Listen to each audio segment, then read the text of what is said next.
Thank you so much for joining us. I myself am very, very excited to be here. My name is Anahi. I'm an academic and a consultant. And I'll say a little bit about myself in a bit because I think it's important for this conversation. But first of all, let me introduce Danae.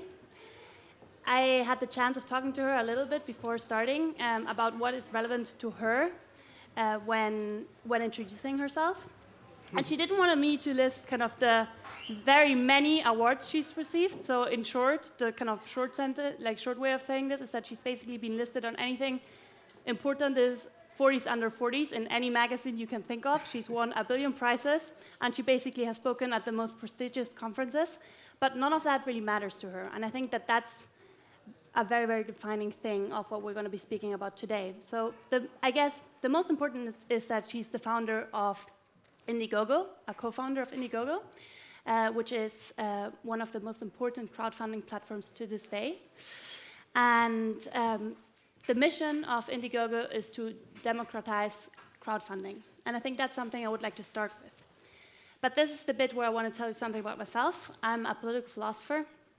And as a political philosopher, what we do is we first look at the world as how it is, and we analyze what's wrong with it. And then we try to think about what can change and how the world should look like. So I want to start with that in a way. I know that before founding Indiegogo, you worked in finance for a couple of years. And I wanted to ask you what you think was wrong with the status quo you encountered. Yeah, my experience on Wall Street was very pivotal in becoming almost a catalyst to what later became Indiegogo. I came from a middle-class family. My parents were 2 small business owners, and I watched them struggle for so many years to get their idea off the ground and to build their business. In the Valley, we call that, they were never able to get a loan and really grow their business, and so in the Valley we call that bootstrapping, and bootstrapping for 33 years is really hard. But it wasn't until I got to Wall Street, which I only went there because I naively thought, well, if I don't know what I want to do with my life, but I should probably understand money and business because kind of everything touches that in some fashion. And when I got there, it was a pretty extreme experience, and very fast-paced. Learning a ton about how businesses get financed, how ideas get financed. I was actually working in the media group at the time, so the pivotal experience there, though, I was about a year into the job, and I got invited to this event called Where Hollywood Meets Wall Street. And I was working 100 hours a week, chained to my desk, not good work-life balance. But the event was something that I thought I could justify to my boss because of the title. But really in my heart, I was like, oh, that's an excuse to get out of the office. And then I also had hoped that maybe I could actually hear directly from Hollywood producers and bankers about how films and movies actually got financed. And so I was expecting to be a little bit of a fly on the wall. And when I got there, it was exactly the opposite experience. It was not the Hollywood producers and Wall Street bankers. It was a sea of emerging artists, all hoping to meet their next angel to make their idea come to life. And because I happened to have a name tag with JP Morgan on it, I suddenly went from being not this fly on the wall, but being the center of attention. And that struck me because here I was, 22 years old, with no influence in terms of money. I just happened to work at a bank. Yet all these people wanted to talk to me because they thought I held the keys to their future. And it was one filmmaker in particular who was 70 or 80 years old, I don't know his exact age, who actually went on and invested $20 in FedExing me his script. And I got it at my desk, and I remember it was Tuesday night, I was still working, and he had enclosed a note and said that, it was wonderful to meet you, I look forward to you financing my next film. And that moment was the moment that really broke me, because my idealism of, America being this land of all possibility was shattered. Here was a man who had built his entire life telling stories, inspiring people for change, Yet he was begging me, someone 50 years younger than him, for the chance to do that simply because I worked at an institution that controlled that decision. And that to me was wrong. And so I got on the phone with my mom, and I've told this story many times, and I did what any young girl did, and I proceeded to cry and just complain about America. It's a fallacy. It's not a land of all possibility. It's a land of possibility if you know the right person, if you have the right background, if you go to the right school. And it was wrong. And my mom, who was running her brick and mortar business, at her desk, didn't have time to listen to me weep. And she said, well, if you're really pissed off about it, just go do something about it. And she hung up on me. So actually, that's a wonderful moment to interrupt you for a sec and ask you, what did you do about it? So what I did is I just stopped thinking about how I'm going to build a career and all that crap, and just connected up with some of the artists I had met that night to try to get their films made and get them financed. And I worked with one theater producer in particular to bring a play called Incident at Vichy to life off-Broadway. It was a film about racial profiling during the Nazi era, but this was right after September 11th, so there was a huge issue in New York City. And I thought, this is the time I can just help this guy. And that's all I thought about was, how can I help this guy? Let's get it made.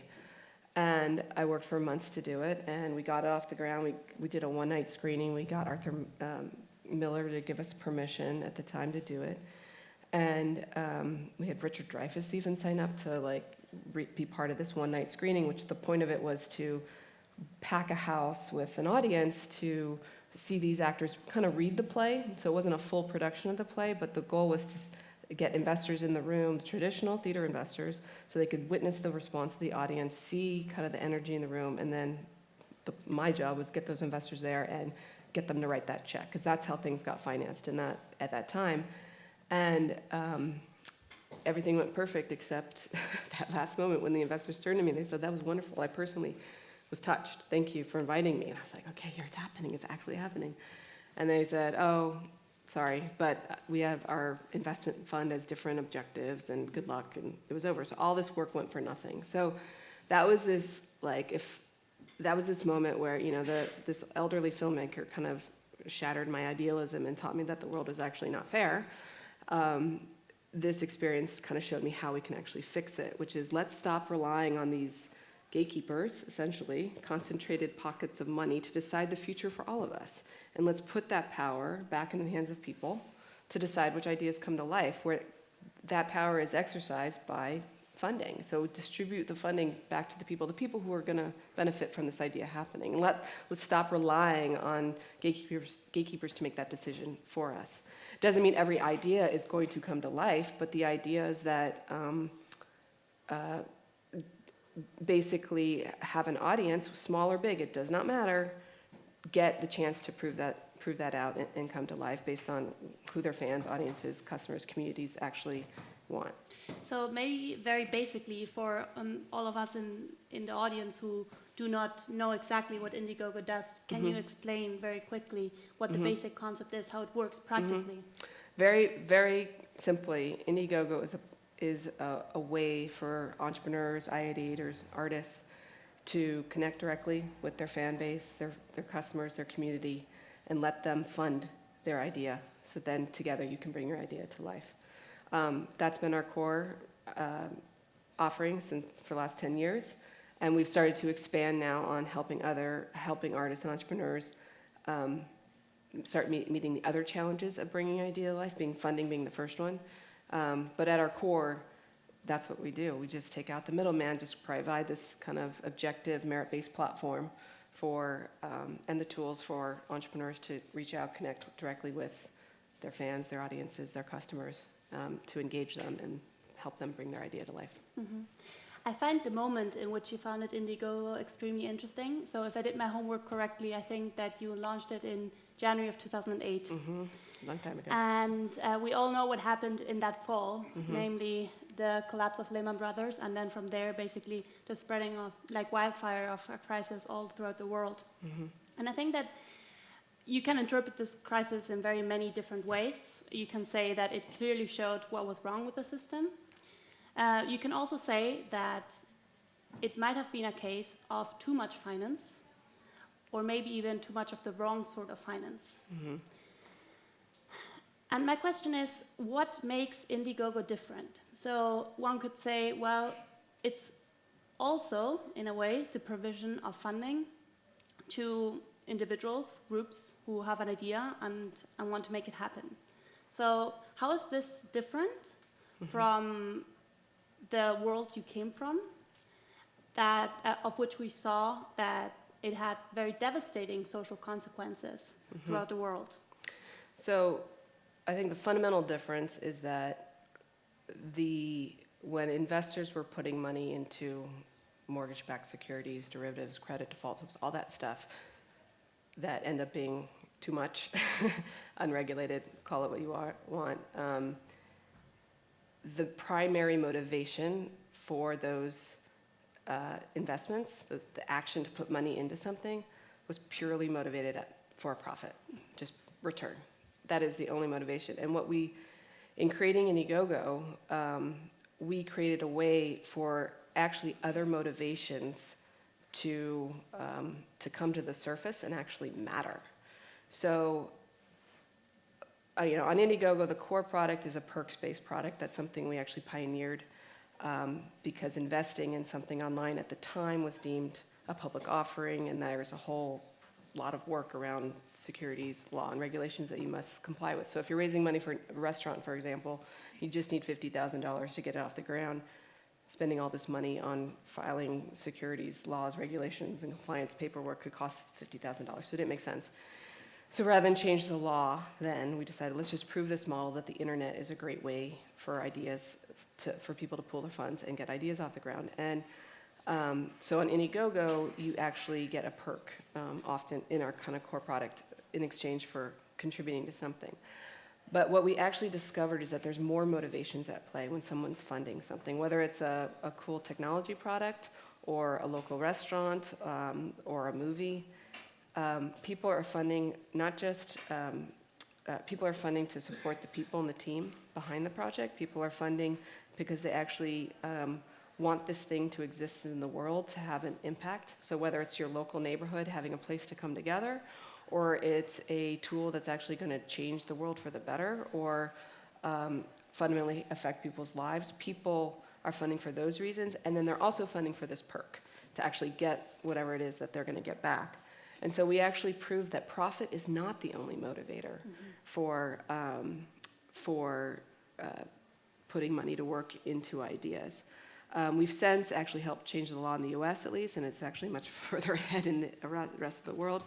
But now you can invest in things online, and we allow people to do that as well. So now instead of just getting a perk back, something of finite value, you can actually have profit participation. And so everyone had been saying, oh, people are just going to drop the whole perk model. That's like a bad model, and rush to just the profit model again.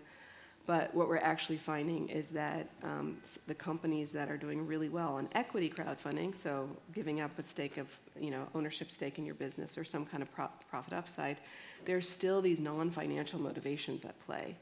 And, it's a lot of work now to unpack why that's the case, but my thesis or hypothesis is that it's, partly when you're putting $50 to work, you're not going to care purely just about if that $50 is going to turn into $55 or $60. There's got to be another reason to even care to put that $50 in, to invest your time and support something. So I think it gets back to the same motivations. You want to support the team behind it, and you want this thing to exist for other kind of non-financial reasons, social reasons, impact reasons, all that kind of stuff. That's very interesting to me, because in a way it speaks to the fact that Indiegogo serves a purpose, a social purpose in itself, but in a way it also kind of challenges the bigger financial sector and ecosystem in which it works in. So a great example is that on Indiegogo, women do actually better at crowdfunding than men, which is not the case in venture capital and stuff. And I think when you just make it the idea, the center, and let the world decide, is that something I want to exist, or is that something that I want to participate in, versus the question being, is this going to make this much money, and is this the team that's going to do it? It widens the lens on what really is going on with an idea, and it just eliminates a lot of the bias that unfortunately the traditional industries are subject to. So that connects to another thing I actually wanted to ask you about. I know that you're doing a lot of work on culture within Indiegogo, and that you deeply care about that. And that's something also that connects to something I also deeply care about. I've worked in a consultancy for organizational ethics and organizational culture. And I wanted to ask you about why you think it is so important, and what you do at Indiegogo in order to align your values with your mission, and how you turn that belief into a reality. Yeah, I've grown increasingly passionate about being intentional with your culture as a startup founder. I feel like we accidentally fell into it when we'd been going for 3 or 4 years, just the three of us, my co-founders and I, hadn't raised a dime. The financial crash happened, so that kind of put things back a bit. It also created momentum and for us, because Indiegogo became this alternative source of capital when all the other capital sources dried up. But when we finally were able to raise some money to grow and hire people, it begged the question, well, we knew what they needed to do, but we didn't know how they needed to be. And so we did this exercise where I made my co-founders and I answer in 5 minutes, draw pictures of what motivated us to come to work, because I wanted to really understand if we can get that motivation clear, then we can hire people for the same motivation, and that'll at least keep us on the same page. And what came from that is actually this exercise resulted in us kind of landing on the 4 values that really drove the three of us. And we didn't know that. We didn't know why that was there, but that stuff was hidden underneath us, but that was the glue connecting us, because my co-founders and I are very different people, personality-wise, which also has challenges but benefits. So with that gave us this foundation upon which we started hiring people, and then we started seeing the benefit of that. And what over the 10 years has become clear to me is that, or how I think about culture is, it's not foosball tables and free food, which is what I think Silicon Valley has too much of that and incorrectly defines that as culture. That's not culture. Culture is how people show up at work every day and how they work together. And really the 3 components of a strong culture is, one, where everybody's showing up aligned to a mission. They're believing in the same long-term goal. They're sharing values that allow them to actually work well together. So, for example, for us, one of our values is collaboration. And so if you have somebody who's super collaborative, working with someone who's more of an independent, likes to work in the silo, those 2 people trying to work together is going to fail. They're going to spend more time trying to figure out how to work together than actually getting the work done. But if you have 2 people who are authentically lean towards more collaboration, lean towards including others, sharing feedback, they will be more productive together. And so we've done a lot of work of not just codifying the values, but actually defining the behaviors that actually embody those values, so that when we are hiring people, we hire people who authentically lean towards those behaviors. And in the process, then, we're actually removing a lot of the bias that has totally hampered the Valley, where people think culture is just hiring people that you like, and people like you, which is a problem because that leads to groupthink. And so the 3rd component of culture is then, once you have clarity on your values and behaviors, you actually then should be looking for as diverse a group as people. So diversity in terms of background, skill sets, personalities, educations, experiences, countries, genders, all that. Because what that will benefit is that all those people's ideas, which will be different, will come out. But if you have this culture where those ideas can be shared safely and utilized, that actually lead to more innovation, more productivity, and more growth, and happier people. and everybody feels good, because when you can show up as yourself every day at work and do your best work, you want to keep coming back.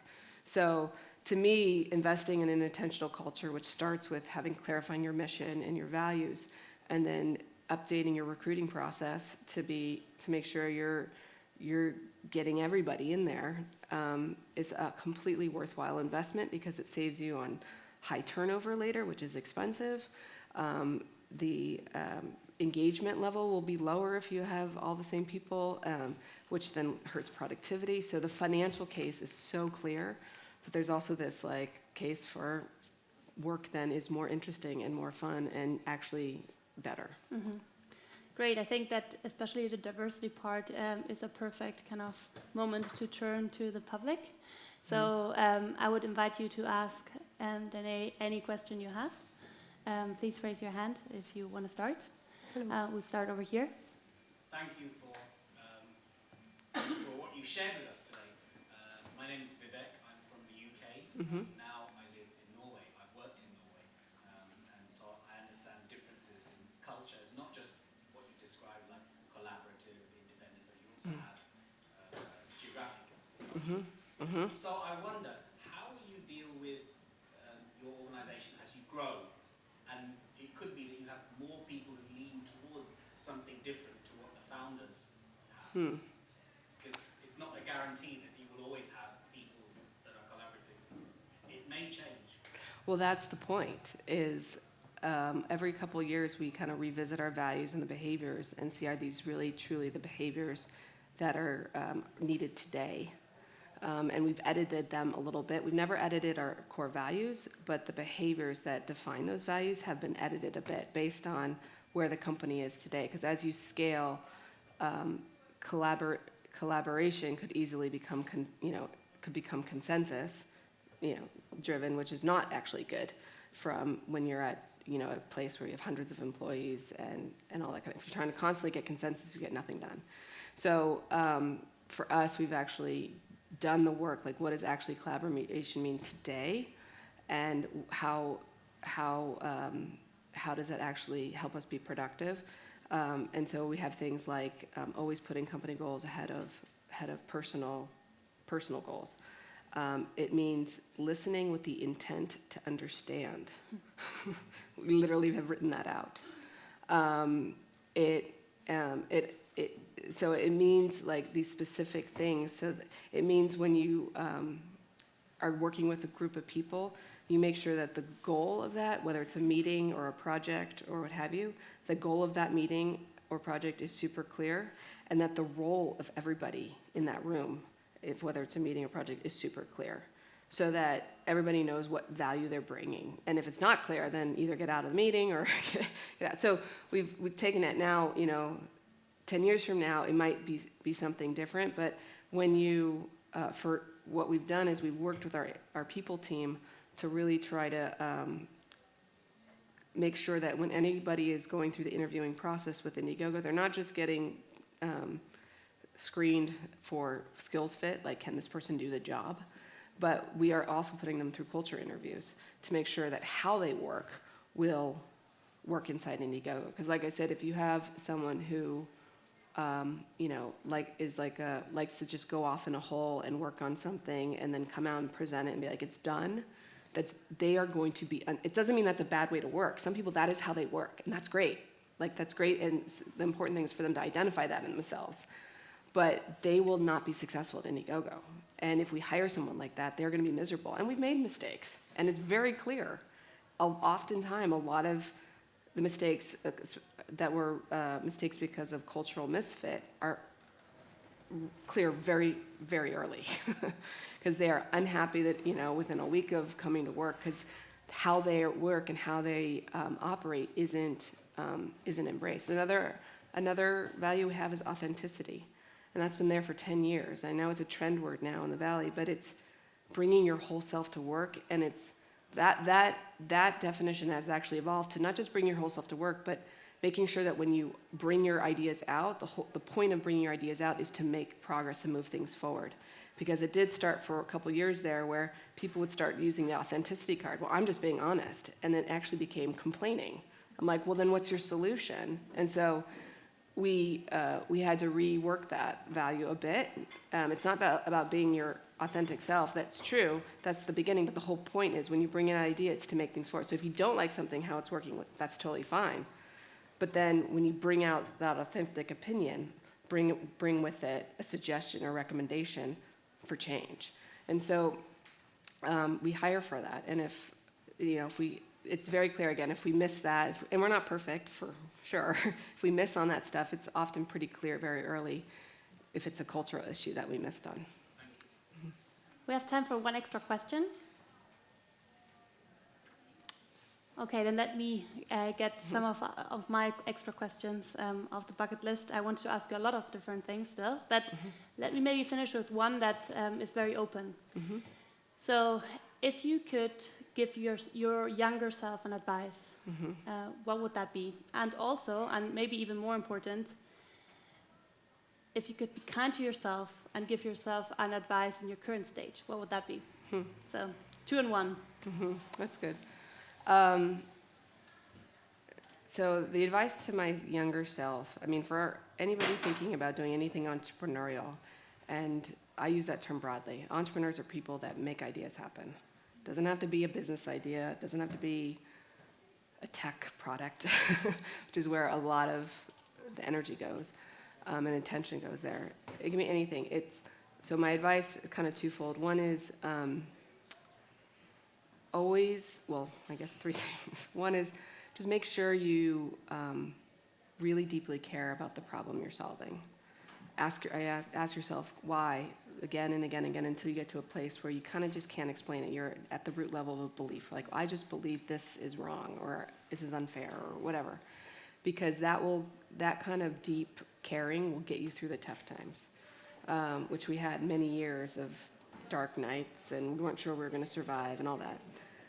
And the second thing is, this is something I definitely learned, is always be working on the most important thing. It sounds easy to say, but do the work to know what the most important thing is, because when you're trying to get something off the ground, you have 1,000 priorities, and if you try to do them all, you're going to fail, and that often leads to failure. But then the third thing is, and maybe this is even the most important thing, because those are just things I've personally learned, and you guys are different people and might not have those issues. Especially for young people, try to really start to practice the ability to self-reflect and see yourself as you are versus how you want to see yourself. It's so hard. But in being truly honest with yourself, that can open up a world of learning.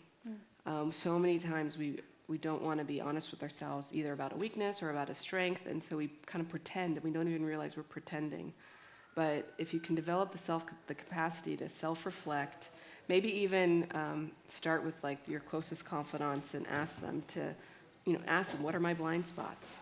Like, what do I not see about myself? And if they're your friends, hopefully they'll be compassionate.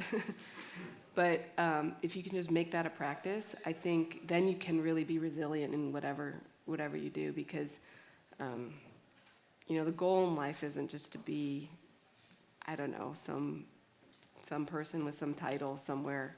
I think the goal is to lead a meaningful life and to do it as authentically to yourself as possible. That's for me. Maybe people have different definitions, that's okay. So in really seeing yourself as where it is, and we're not perfect human beings. No, none of us are. We can actually learn faster, grow faster, and be able to accomplish more actually by just being honest with ourselves and knowing what our true strengths are, what our motivations are, where we can, what really makes us excited. I think those are the perfect words to end, so just please join me in a round of applause. Thank you so much for spending time.